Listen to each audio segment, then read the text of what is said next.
گھبرانا نہیں کہ اے لفظ اب مذاق بن گیا ہے، گھبرانا نہیں۔ وہاں لوگ مر رہے ہیں، کراچی میں بارش ہوئی 21 لوگ مر گئے کرنٹ سے، بجلی کی کرنٹ سے۔ اگلے دن وزیر اعظم صاحب کا بیان تھا کہ گھبرانا نہیں، یہ کوئی بڑی بات نہیں ہے۔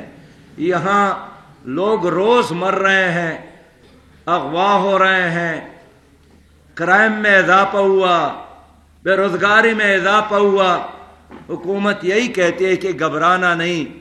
ہم آپ سے پوچھتے ہیں کہ 15 مہینے گزر گئے، آپ نے اعلان کیا تھا کہ میں 1 کروڑ لوگوں کو روزگار دوں گا، تو اگر ہم حساب کتاب کرنا چاہے تو اس 15 مہینوں میں کم از کم 15 لاکھ لوگوں کو روزگار دیتے، لیکن 34 لاکھ سے زیادہ لوگ بے روزگار ہو گئے۔